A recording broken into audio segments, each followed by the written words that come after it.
दारोगा के लिए फॉर्म फिल किया था इस पद के लिए। जी। उस वक्त मेरे गोद में मेरी मात्र 5 महीने कौन हुआ, भूखंड विजेता कौन हुआ, अतुलित यश क्रेता कौन हुआ, नवधर्म प्रणेता कौन हुआ, उसने जो न कभी आराम किया। विधायक जी दबाव लेकर आ जाए कि नहीं इस महिला को सपोर्ट नहीं करना है, तो उस समय आप क्या करेंगी?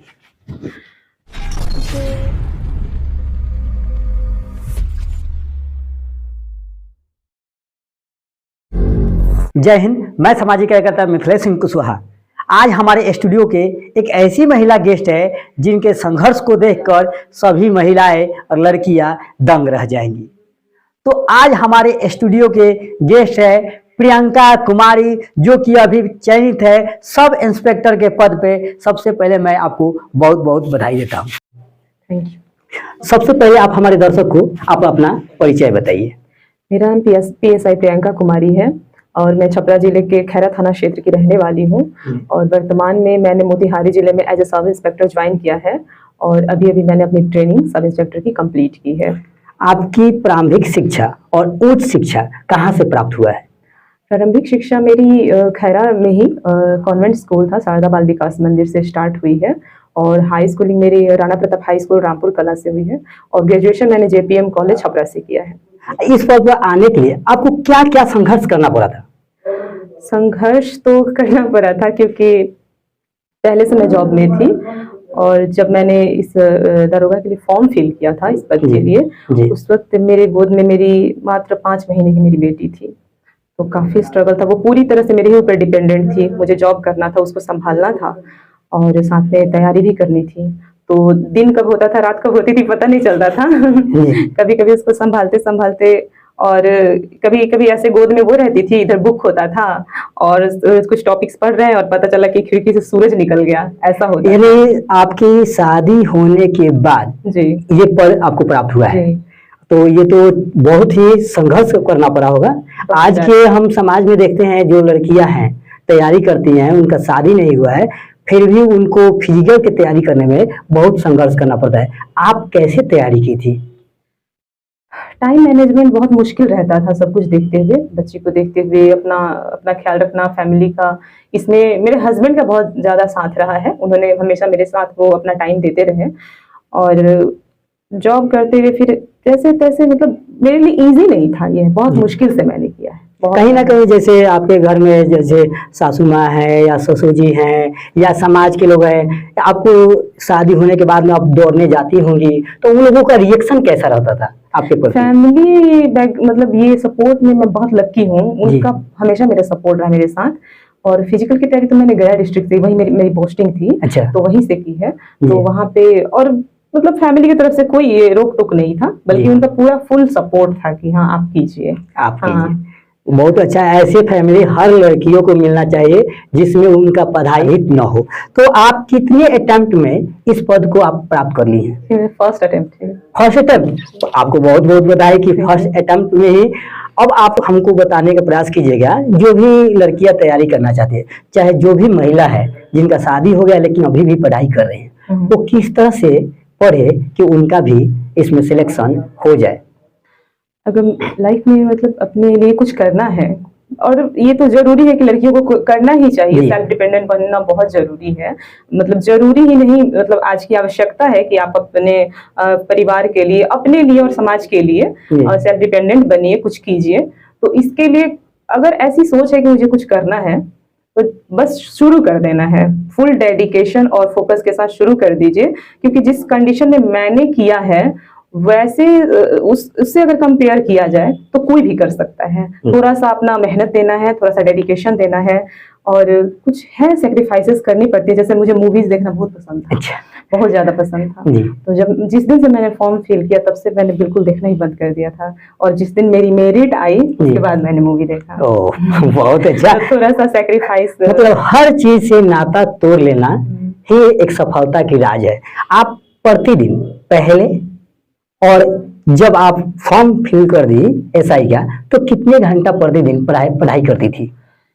पढ़ाई के घंटे मैंने कभी गिने नहीं हैं, क्योंकि मेरा बाकी स्टूडेंट्स की तरह शेड्यूल नहीं था। जी और मुझे बहुत जितना टाइम मुझे बचता था मुझे पढ़ाई करना पड़ता था। मेरे किचन में ऐसा होता था कि मैं रोटी बना रही होती थी और मेरे यूट्यूब पे वीडियोस चल रहे हैं, या फिर कुछ ऐसे टफ चीजें होती जो याद नहीं होती थी, तो उसकी पर्ची बना के मेरे सामने लगा हुआ है दीवार पे, मैं रोटी बना रही हूँ, उसका रिवीजन कर रही हूँ। यानी जहाँ खाना बना रहे हो वहां भी आप हाँ, पढ़ाई का माहौल बना क्योंकि दी। मेरे पास टाइम नहीं था बाकी स्टूडेंट्स की तरह पढ़ने का, मुझे बाकी सारे काम के साथ पढ़ाई करना पड़ता वाह, था। ये होता है संघर्ष। आज आप इस पद पर हैं, इसका श्रेय किसको देंगे आप? मेरे इस पद पे होने का श्रेय मतलब बहुत सारे लोगों का हाथ है। मेरे फैमिली, मेरे भैया, बड़े भैया और साथ में छोटे भैया हैं, ये AK गोस्वामी, जो विश्वास दारोगा एकेडमी के संचालक हैं। वो खुद ही इस एग्जाम में 3 बार क्वालिफाइड हैं। और साथ ही पूरे परिवार और मेरे मतलब हस्बैंड, खासतौर पे उनका ज्यादा योगदान रहा है। मुझे काफी सपोर्टिव रहे हैं, मुझे यहाँ तक लाने में उनका बहुत बड़ा हाथ। उनका क्या नाम है? मिस्टर विजयपुरी। आज कोई छात्र असफल हो जाता है, 1-2 अटेम्प्ट देता है और उसके बाद में निराश होकर कोई कदम उठा लेता है, यानी अपने आप को डिमोटिव कर लेते हैं, पढ़ाई छोड़ देते हैं, कभी कभी ऐसा कदम उठा लेते हैं जिससे परिवार को पीड़ा से निकल नहीं पाते हैं लोग। वैसे छात्रों को आप क्या कहना चाहेंगे? ऐसे में मैं भी कभी कभी डिमोरलाइज होती थी। जब मैं प्रिपरेशन कर रही थी तो लगता था मैं भी नहीं कर पाऊंगी, क्योंकि मेरा बहुत ज़्यादा ये होता था, टाइम नहीं मिलता था पढ़ने के लिए, और कभी कभी काफ़ी स्ट्रेसफुल टाइम टेबल हो जाता था कि मेरा होमवर्क है, मुझे करना है और टाइम नहीं मिल रहा है, तो लगता था नहीं कर पाऊंगी। उस वक्त मैं रामधारी सिंह दिनकर की कविताएं पढ़ती थी, तो उसमें एक लाइन था जो मुझे बहुत मोटिवेट करता था, जो मैं बताना चाहूंगी सबको कि वसुधा का नेता कौन हुआ, भूखंड विजेता कौन हुआ, अतुलित यश क्रेता कौन हुआ, नवधर्म प्रणेता कौन हुआ, उसने जो न कभी आराम किया, विघ्नों में रहकर काम किया। वाह, वेरी गुड। स्ट्रगल के टाइम में जब आपके सामने बहुत ज्यादा ये होता है, जब हम सबसे ज्यादा संघर्ष के टाइम में होते हैं, मुझे लगता है उस वक्त हमारा माइंड और हमारा ये जो अंदर हमारी जो काबिलियत है वो ज्यादा ही काम करती है। तो कंफर्टेबल होके अगर कोई चाहे कि मैं पढूं और तैयारी करूं, तो मुझे नहीं लगता है कि वो एक कंफर्टेबल लाइफ जीते हुए एक स्टूडेंट मतलब पढ़ाई कर सकते हैं या फिर किसी भी लक्ष्य को हम प्राप्त कर सकते हैं। जब तक आप संघर्ष ना करें, तो संघर्ष में ही अच्छी से अच्छी तैयारी हो पाती है। आप अभी जिस पद पर हैं, इससे आप संतुष्ट हैं या नहीं? नहीं, संतुष्टि तो नहीं है। विश्वास है, विश्वास रखना चाहिए, लोगों को मन में विश्वास रखना चाहिए, पर संतुष्ट नहीं होना चाहिए मुझे। यदि कोई छात्रा SI का तैयारी करना चाहती हैं, तो उनको ये जानकारी नहीं रहता है कि हमें क्या क्या पढ़ना है, कितने अटेम्प्ट में एग्ज़ाम होता है, वहाँ पे फिजिकल भी होता है कि नहीं होता है, थोड़ा इसके बारे में थोड़ा डिटेल बता दीजिए।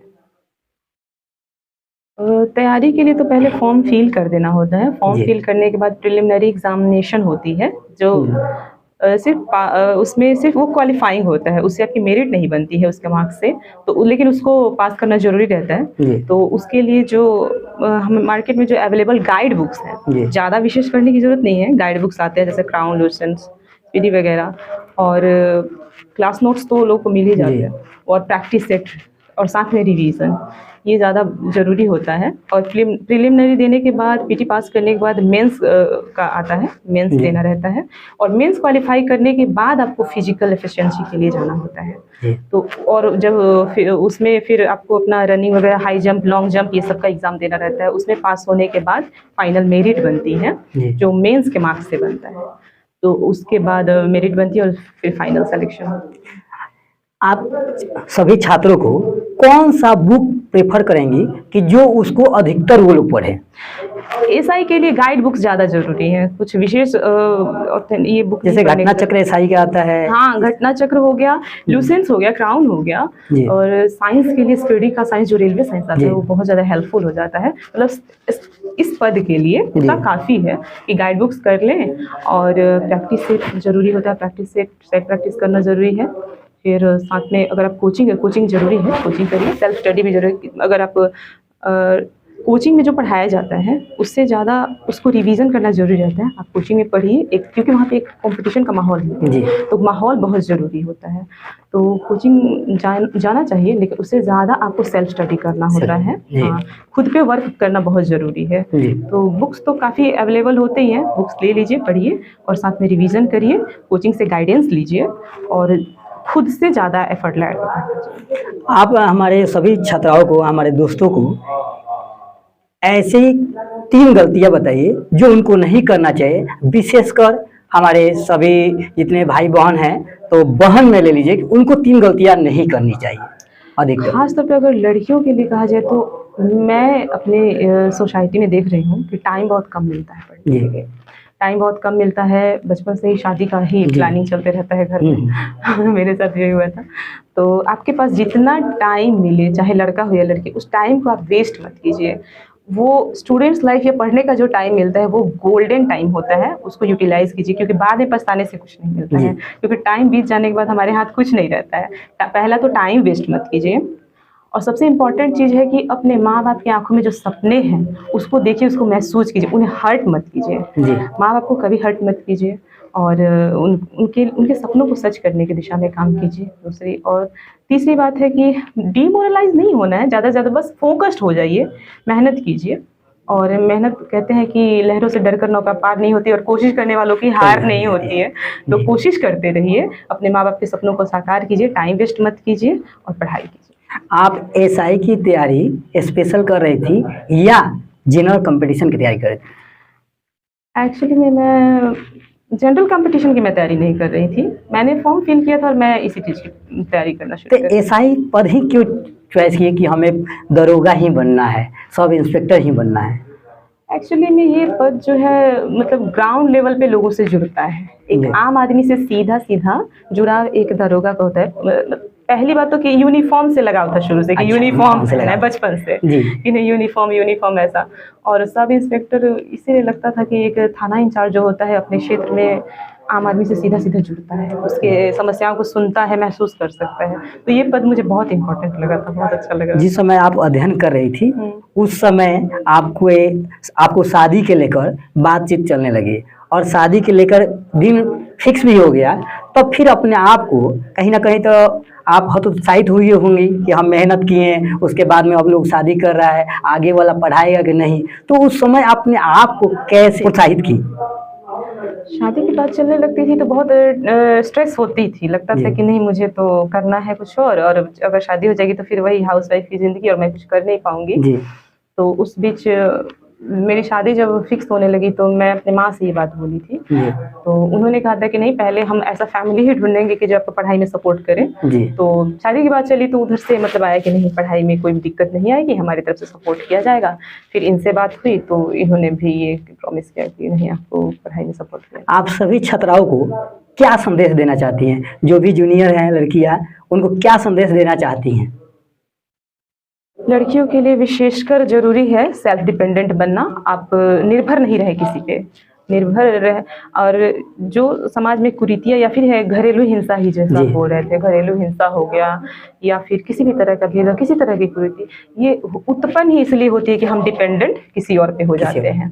पूरी तरह से आप डिपेंडेंट किसी पे मत होइए, आप सेल्फ डिपेंडेंट बनिए। बल्कि सेल्फ डिपेंडेंट ही नहीं, दूसरों का सहारा बनने का कोशिश कीजिए कि आप दूसरों का सहारा बन सके।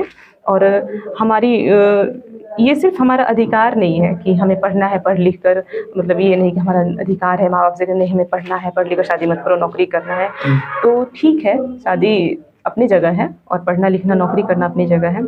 थोड़ा तो प्रॉब्लम होती है, लेकिन फिर भी अपना कर्तव्य समझे कि आपको अपने पैरों पे खड़ा होना है, अपना ड्यूटी समझे इस बात को, ताकि आप दूसरों को सहारा दे सके, अपने परिवार को, अपने समाज को इंस्पायर कर सके, उनका सपोर्ट बन सके। क्योंकि मेरा मानना है कि जहाँ महिला सशक्त होती है वहीं एक समाज भी सशक्त बनता है, सशक्त समाज बनता है, राज्य बनता है और फिर सशक्त देश बनता है। बहुत अच्छा। तो आप आजकल देख रही हैं समाज में बहुत से एजुकेटेड लड़कियां हैं, महिलाएं हैं, उनके साथ ही अधिकतर घरेलू हिंसा होता है और अधिकतर शिकायत का केस मिलता है और लड़कियां थाना नहीं जा पाती है। क्या कहना चाहती हैं ऐसे महिलाओं से? सबसे पहले तो हमारा समाज बहुत ही सारी पूर्वाग्रहों से ग्रसित है जी। बहुत सारी पूर्वाग्रह हैं जिसमें लड़कियों में एजुकेशन की कमी है, ठीक है, और वो पूरी तरह से डिपेंडेंट हो जाती हैं अपने घर में या तो भाई पे, पिता पे, पति पे, और अपनी काबिलियत को नहीं पहचान पाती। उनके अंदर जो संभावनाएं हैं उनको वो नहीं समझ पाती कि वो क्या कर सकती हैं अपने समाज के लिए, और वो डिपेंडेंट हो जाती है। तो सबसे पहले तो डिपेंडेंट नहीं होना चाहिए। डिपेंडेंट होने से ही घरेलू हिंसा ज़्यादातर ये बढ़ रहा है। आप सेल्फ डिपेंडेंट बनिए, ये मैं पहले भी बोल चुकी हूँ। और अपने ही नहीं, मतलब अपने परिवार के लिए आप एक सपोर्ट सिस्टम बनिए।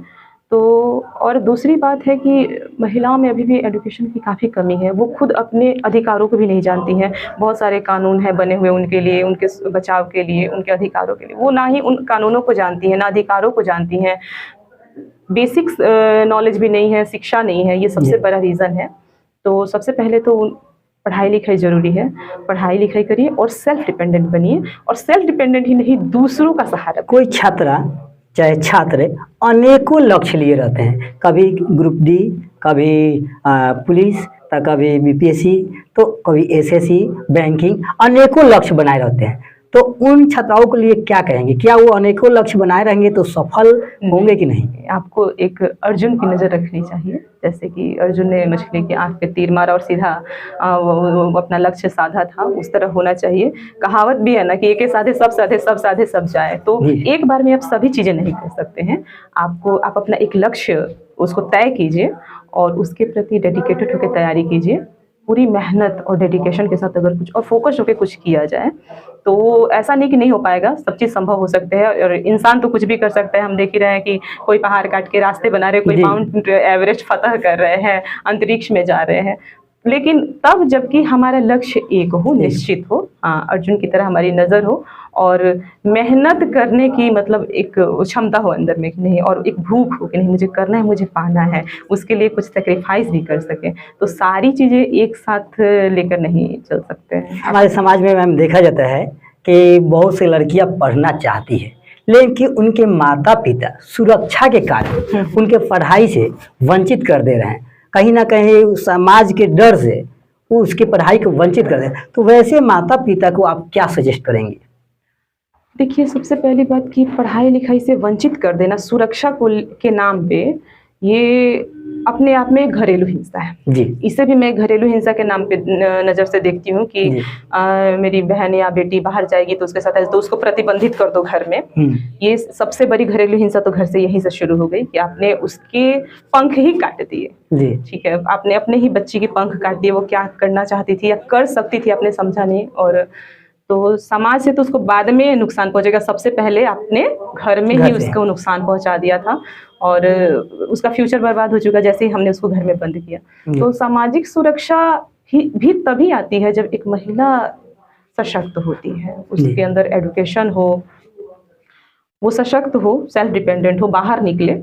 और जिस समाज में हम शुरू से सुनते आए हैं कि यत्र नार्यस्ते पूज्यन्ते रमन्ते तत्र देवता, जहाँ भी महिलाओं का सम्मान होता है, उन्हें फ्रीडम रहता है कुछ भी करने की, वो समाज ज़्यादा प्रगति करता है। हाँ, तो सुरक्षा वरक्षा ऐसा कुछ नहीं है। जैसे आप अपने घर में, जैसा आपके भाई का नेचर है, पिता है, आप भी पुरुष हैं, बाहर के लोग का भी वही सोच है, वैसे ही होते हैं।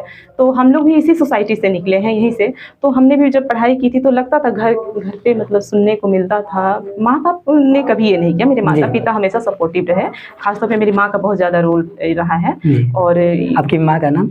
श्रीमती सुनैना देवी है मेरी माँ का नाम, पिता श्री वीरेंद्र गिरी। तो लेकिन दूसरे लोगों के माध्यम से उन लोग को भी ये कहा जाता था कि लड़की अकेले पढ़ने जाती है, कुछ हो जाएगा ये वो। तो माँ बाप का भरोसा बहुत मिला है मुझे, बहुत ज़्यादा माँ पापा ने भरोसा किया है।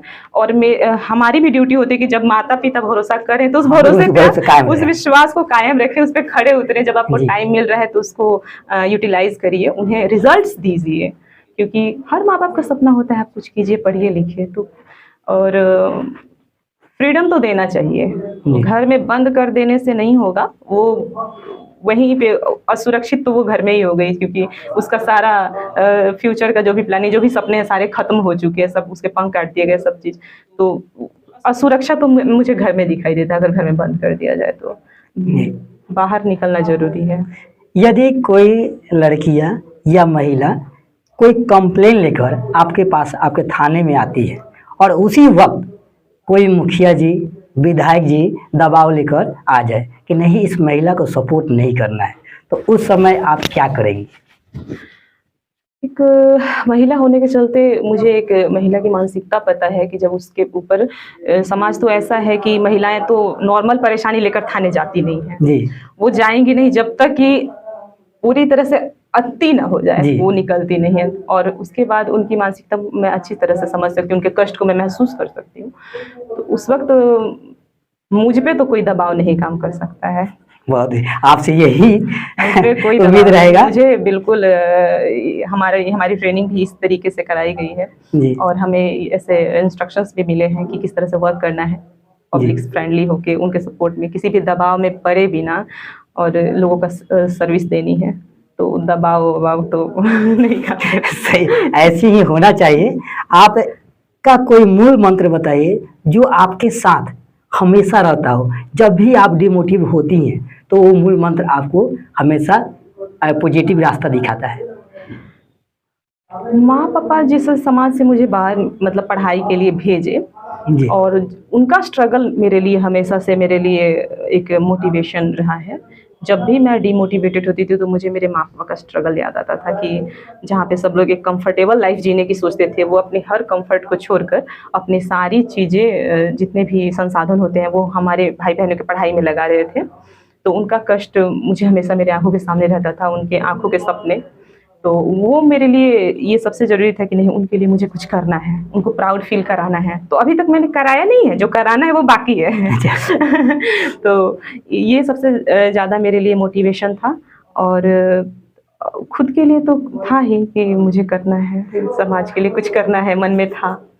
महिलाओं के लिए कुछ करना है, ऐसा मन में। हम आपसे यही उम्मीद रखेंगे, एक महिला होने के नाते जब भी हम सोशल वर्क करते हैं, सामाजिक काम कर रहे हैं, तो समाज में देखते हैं कि महिलाओं को बहुत दबाया जाता है और वो चाह कर भी, पढ़ी लिखी महिला भी अपने घर के खिलाफ में नहीं जा पाती है। कहीं ना कहीं उसको रेस्पेक्ट, इज्जत, प्रतिष्ठा सब देखती हैं, लेकिन उनको घर में अधिक प्रताड़ित किया जाता है। और हम सामाजिक काम करते हैं, एक लाइब्रेरी निःशुल्क चलाते हैं। अच्छा। अपने सारण जिला में मात्र एक ही निःशुल्क लाइब्रेरी है जो 24 घंटा है, वाईफाई से लेकर हर चीज़ है। तो आपके जीवन में लाइब्रेरी का महत्व कितना है? किताबों से लगा मेरा शुरू से रहा है, बचपन से ही। जी और लाइब्रेरी मुझे लगता है कि लाइफ का सबसे सबसे ही इम्पोर्टेंट जगह है, एक किसी भी आदमी, स्टूडेंट्स के लिए ही नहीं, स्टूडेंट्स के लिए तो है कि सबसे आपका इम्पोर्टेंट जगह है, वहाँ पे जाइए, सबसे ज़्यादा टाइम स्पेंड कीजिए। एक आम आदमी के लिए, महिला हो पुरुष हो, अपना टाइम देना चाहिए लाइब्रेरी में जाके, पुस्तकें पढ़िए, किताबें पढ़ना बहुत ज़रूरी होता है। और लाइब्रेरी आप अगर ऐसा कुछ इनिशिएटिव शुरू किए हैं वो बहुत ही अच्छी चीज़ है, उसमें आप और आगे बढ़ाएं। और निःशुल्क लाइब्रेरी तो बहुत अच्छी चीज़ है।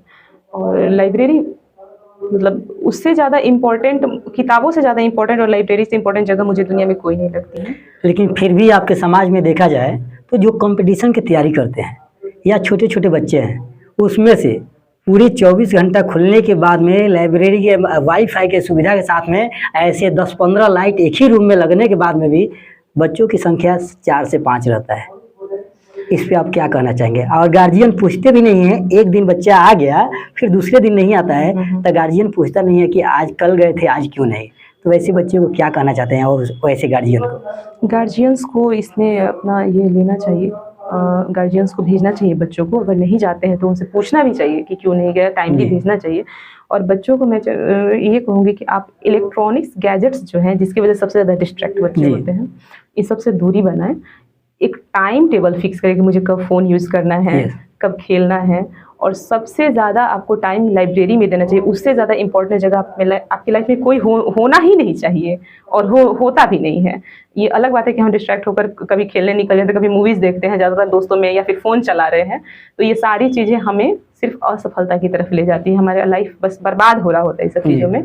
अगर आप अपने लाइफ का टाइम, अपने फ्यूचर को संवारने में लगाना चाहते हैं तो अपने टाइम को लाइब्रेरी में दीजिए।